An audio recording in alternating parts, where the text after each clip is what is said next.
سلام عليكم. الله السلام عليكم. حياكم الله شيخ علاء. السلام عليكم حبيبي. حياكم الله. هل هذا اسمكم العراقي شيخنا؟ نعم. اي حياكم الله الشيخ. الله يحفظكم. الله يبارك فيك شيخنا، كان عندي استفسار. الله يبارك فيك. طيب خدم. اي ما الفرق بين العصمة والإمامة يا شيخ؟ العصمة والإمامة. والإمام. نعم. الإمامة يعني هي العصمة تجي من الإمامة فقط الأئمة معصومين، أي أن الله سبحانه وتعالى عصمهم عن الرجس والخطأ، ولذلك قال في آية إنما يريد الله ليذهب عنكم الرجس أهل البيت ويطهركم تطهيرا.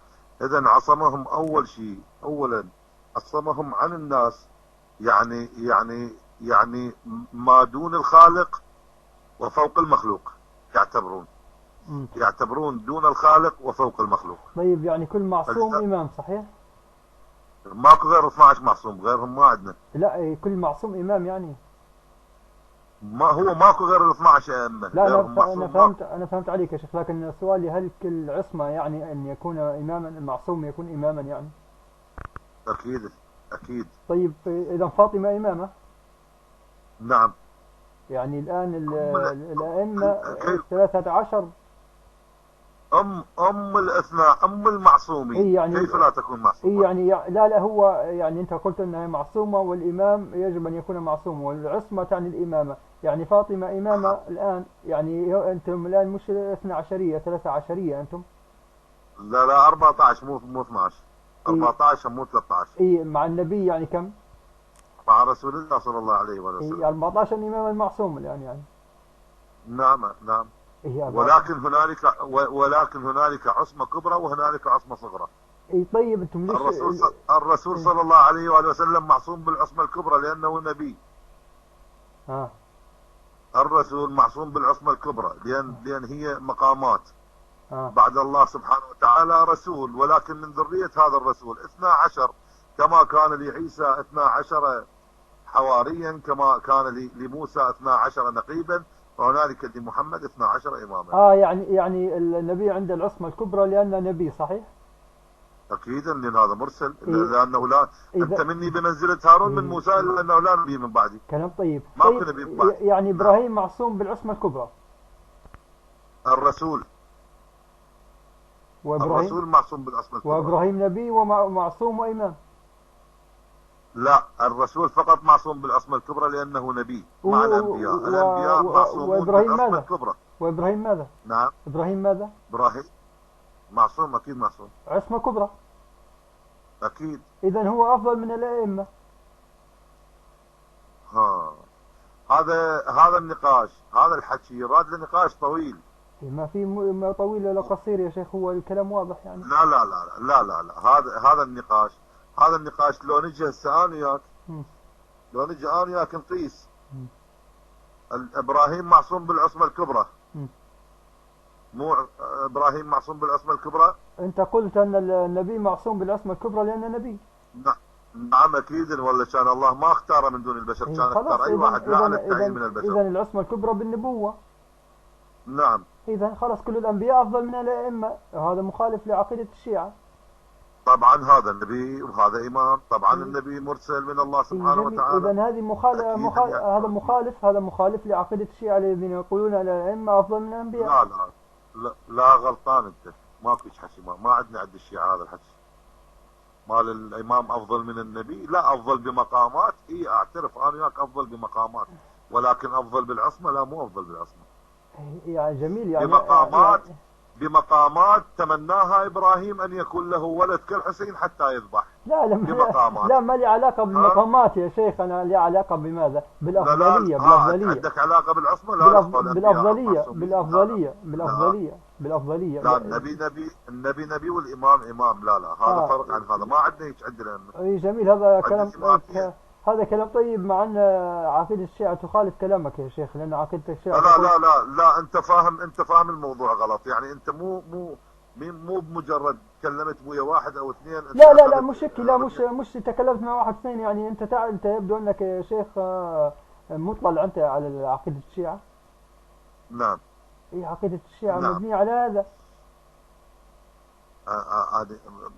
مولانا أنا أعترف لك أن هنالك يعني أمور خاطئة عند الشيعة، وكذلك هنالك أمور خاطئة عند السنة. لا برا أحد، أنا ما أحسب هذا على السنة ولا أحسب هذا على الشيعة. أنا السني اليوم من يخطئ ما أقول أن السني هذا كل السنة خطأ، واليوم الشيعة من يخطئ ما أقول الشيعة كلهم خطأ. يا شيخ أنت يبدو أنك مش قاري عقيدة الشيعة في الأنبياء أن الأئمة أفضل يا شيخ. لا قاري في مقام حبيبي افتهمني. النبي مرسل من الله سبحانه وتعالى. هسه كل نبي كل الأنبياء مقاماتهم سوى؟ لا بلا شك لا. لا ليش؟ إيه لأن الله فضل بعضهم على بعض. شلون فضلهم بيش؟ إيه فضلهم في أنبياء أولي العزم وفي أنبياء ليسوا من أولي العزم. زين احنا عندنا 124,000 نبي، مو عندنا 124,000 نبي؟ إيه ولكن يا شيخ هنا رواية في معاني الأخبار للمجلسي يعني تبين هذه المسألة، أنك أنت يا شيخ يبدو أنك مش مطلع، لأن هذه من عقائد الشيعة. تقول ماذا الرواية؟ تقول فلما لا ماكو شيء عند الشيعة. إيه ما قلت لسه ما تكلمت يا شيخ، أنا لسه ما تكلمت.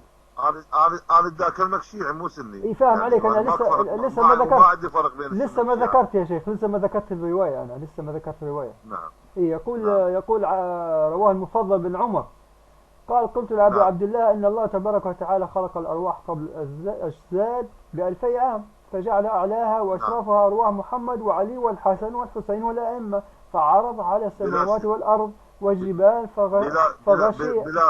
مولانا بلا شك هذا الحكي. أنت ما سألتني على أول الخلق، أنت سألتني على العصمة والنبوة، ما سألتني على أول الخلق. أصلا الله سبحانه وتعالى خلق الكون لأجل محمد وآل محمد. جميل يعني ما خلق يعني. إذا الأفضل من؟ أفضل؟ إيه الأفضل من إذا؟ مو أنت دا تخلط موضوع بموضوع. الأفضل أن الله سبحانه وتعالى هسه كلام رسول الله صلى الله عليه وسلم أنت مني بمنزلة هارون من موسى إلا أنه لا نبي من بعدي. إذا أنت مو نبي. ما وصلت إلى مقامات النبي. يعني ولكن استقام الدين. هسه النبي يعتبر خاتم الأنبياء ولا مو خاتم الأنبياء؟ إيه خاتم الأنبياء. خاتم الأنبياء والرسالة خاتم الرسل ولا مو خاتم الرسل؟ إيه بلا شك. بمن استقام الدين؟ استقام بمحمد وآل محمد.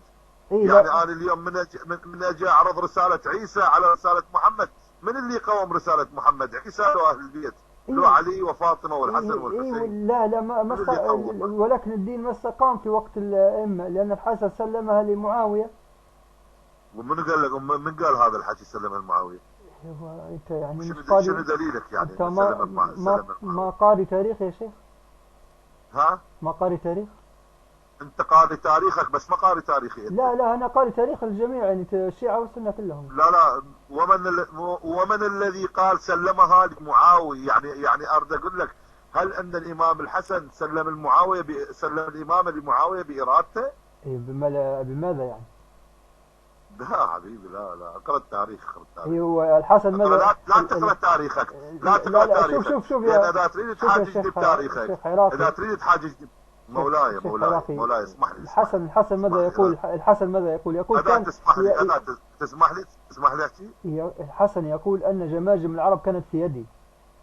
تسمح لي اتكلم لو ما تسمح لي اتكلم؟ تكلم يا شيخ. اذا تريدني احاججك بكتبك ففي حديث مسلم والبخاري في رواية في حديث غدير خوم يقولون أول من هنأ علي بن أبي طالب على ولاية المسلمين أبو بكر وعمر وعثمان. قالوا بخ لك يا أمير المؤمنين يا علي بن أبي طالب، أصبحت كل ولي.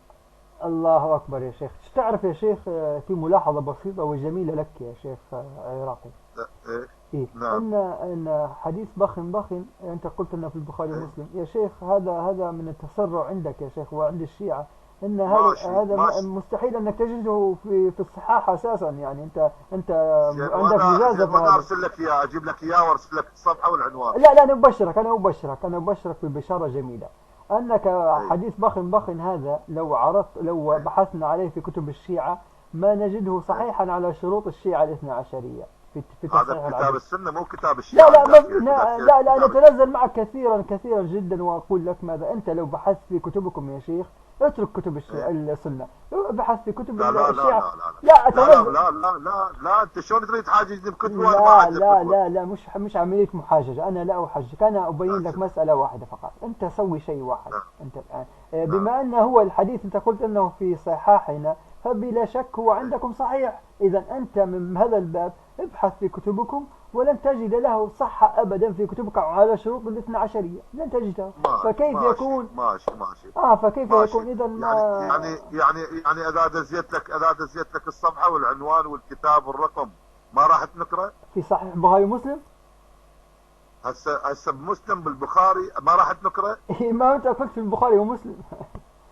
هسه أنا إذا دزيت لك بمسلم ولا بالبخاري، إذا دزيت لك بواحد من عندي هذا الحديث موثق وبالكتاب وبرقم الصفحة تنكره لو لا تنكره؟ أتشيع، أنا أسجل تسجيل أقول أنا شيعي 12 وأبارك لكم التشيع وتكون لك هذه حسنة إلى يوم الدين. خوش أنا خادمك، وباكر إن شاء الله أنطيك المصدر وأنطيك رقم الصفحة وأنطيك العنوان بالمضبوط حتى تروح قبل عليه، لا تتعب بإذن الله يا شيخ، وربنا يهدينا ويهديك إن شاء الله إذا بقيت الحياة إن شاء الله إن شاء الله في أمان الله يا شيخ. الله يحفظك ويسلمك رحمه الله. طبعا هذا الشيخ العراقي العامري كما سمعتم في النهاية أتانا بطامة، قال أن هذا الحديث في البخاري ومسلم. عجيب، كيف حديث بخن لك يا علي أصبحت مولاي ومولاك المؤمن، هذا ليس بدليل أساسا على الخلافة ولا شيء أساسا، حتى لو تنزلنا يعني هذا ليس بدليل.